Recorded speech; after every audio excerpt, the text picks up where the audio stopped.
Hello नमस्कार दोस्तों, कैसे हो आप सभी। तो एक बार फिर से हमारे यूट्यूब चैनल पे आपका बहुत बहुत स्वागत है। जैसे कि रोजाना 12 बजे हम रेलवे का जो एनटीपीसी ग्रुप डी का जो एग्जाम होने वाला है उसके लिए मॉक टेस्ट सीरीज कवर कर रहे हैं। ये मॉक टेस्ट सीरीज नंबर 8 है। तो जितने भी क्वेश्चन आप सही कर पाते हो सही कीजिएगा, लास्ट में कमेंट करके बता देना कि कितने क्वेश्चन आपने सही किए हैं। और अगर आपको इसकी पीडीएफ लेनी है तो मैं लास्ट में बता दूंगा कि कहाँ से आपको पीडीएफ लेनी है। तो डेली 12 बजे टेस्ट होता है, तो रोजाना आप ज्वाइन कर सकते हैं। चलिए, इसका पहला क्वेश्चन आपका है कि द्विपक्षीय एकाधिकार स्थिति है वो क्या होती है। द्विपक्षीय एकाधिकार स्थिति है वो क्या होती है। ठीक है, ये स्थिति तब होती है जब कोई एक ही वस्तु पर सिर्फ एक ग्राहक का और एक विक्रेता जब होते हैं। ठीक है, जब किसी एक वस्तु पर सिर्फ एक ग्राहक हो और एक विक्रेता हो, इस स्थिति को हम कहते हैं द्विपक्षीय एकाधिकार स्थिति। जो कि आपका ऑलरेडी क्वेश्चन ये एग्जाम में आ चुका है। तो 3 नंबर आपका राइट आंसर हो जाएगा।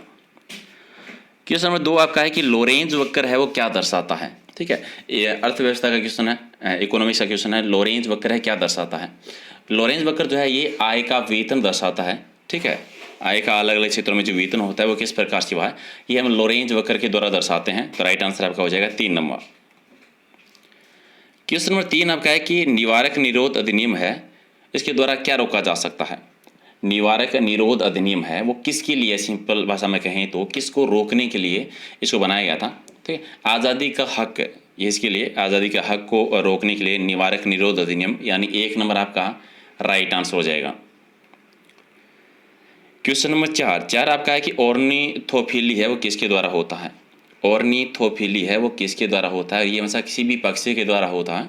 राइट आंसर आपका 4 नंबर इसका सही उत्तर हो जाएगा।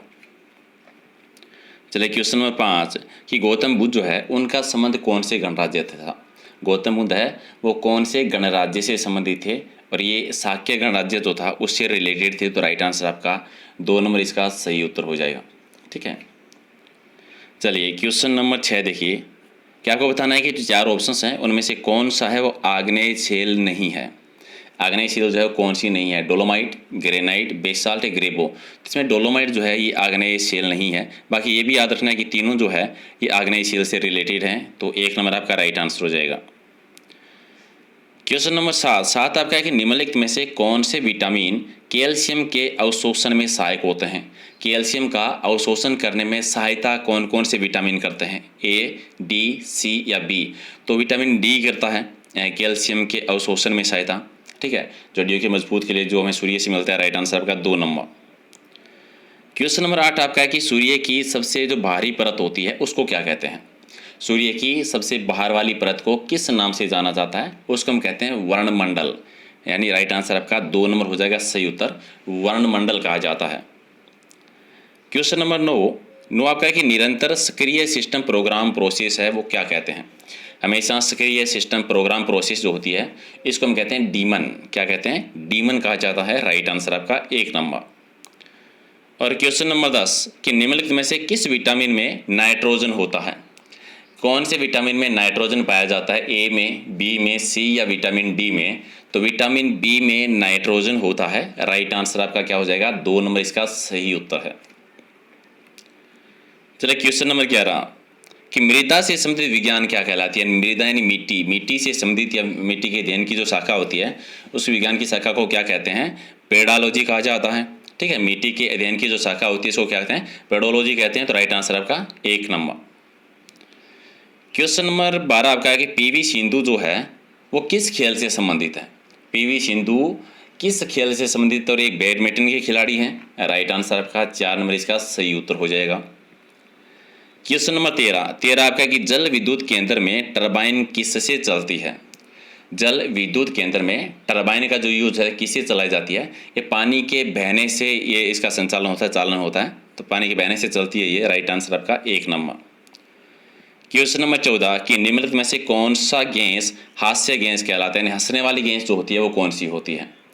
हंसने वाली गैस जो होती है ये कौन सी होती है, नाइट्रस ऑक्साइड होती है। राइट, तो राइट नंबर आपका 1 नंबर आपका सही उत्तर। क्वेश्चन नंबर 15 आपका है कि सॉलिड वेस्ट में से किस नाम से जाना जाता है। सॉलिड वेस्ट में से और किस नाम से जाना, इसको और किस नाम से हम जान सकते हैं, इसको स्लज के नाम से जानते हैं। तो राइट आंसर आपका 3 नंबर इसका सही उत्तर। चलिए क्वेश्चन नंबर 16 कि अगर कचरा पीने के पानी में मिल जाए तो कौन सी बीमारी हो सकती है। अगर कचरा जो होता है, अपशिष्ट पदार्थ जो होते हैं, अगर उनको पानी में मिला दिया जाए तो कौन सी बीमारी होने की संभावना रहती है? उसे टाइफाइड नामक रोग जो है वो हो जाता है। राइट आंसर आपका 1 नंबर इसका सही उत्तर हो जाएगा। ठीक है, अगला आपका क्वेश्चन है कि कलमकारी चित्रकला का संबंध किससे है? कलमकारी चित्रकला का संबंध किससे है? जो हमारे दक्षिण भारत की जो हस्तचित्र सूती वस्त्र जो है वो कलमकारी चित्रकला कहलाती है। राइट आंसर का 3 नंबर इसका सही उत्तर। और नेक्स्ट आपका है कि निम्नलिखित में से राष्ट्रीय आय के लिए किसका अधिकतम योगदान है? हमारी जो राष्ट्रीय आय होती है उसमें सबसे ज़्यादा योगदान जो है वो किसका होता है? और सबसे जो सेवा का तृतीय क्षेत्र जो होता है और सेवा का सर्वाधिक योगदान होता है। राइट आंसर आपका 2 नंबर।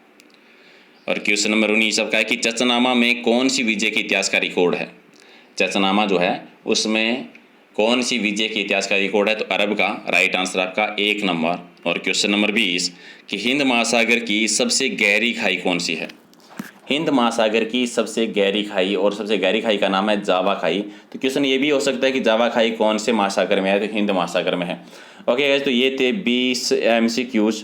और ऐसे ही रोजाना कल से हम 40 क्वेश्चन का टेस्ट शुरू करेंगे और लाइव टेस्ट शुरू करेंगे फिक्स 12 बजे। और सुबह 8 बजे हम करंट अफेयर करते हैं, 3 से 4 के बीच में मैथ, और 9:30 बजे राजस्थान जीके का लाइव टेस्ट। तो अगर आपके पास नोटिफिकेशन नहीं आता है तो फिक्स टाइम पर आके आप ज्वाइन कर सकते हैं। अगर आपको PDF चाहिए तो 2 जगह से ले सकते हैं, टेलीग्राम से या फेसबुक पेज से। दोनों का लिंक डिस्क्रिप्शन में दिया हुआ है, या फिर आप सर्च भी कर सकते हैं प्रहलाद सारंग सर के नाम से। इसके अलावा अगर आपको राजस्थान के इतिहास के 5000 क्वेश्चन, जियोग्राफी के 2000 क्वेश्चन, सामान्य विज्ञान के 2000 क्वेश्चन, यानी ये 10,000 क्वेश्चन अगर वन लाइनर देखने हैं तो अनअकैडमी पे आप देख सकते हैं। लिंक मैंने अनअकैडमी का डिस्क्रिप्शन में दे दिया है, या फिर अनअकैडमी की लर्निंग ऐप डाउनलोड करके आप मुझे सर्च कर सकते हैं प्रहलाद सारंग। आपको वन लाइनर क्वेश्चन मिल जाएंगे 10,000, जो कि आपके रेलवे के एग्जाम के लिए मोस्ट इंपॉर्टेंट है। ओके, तो मिलते हैं अगले लेसन में। Thank you.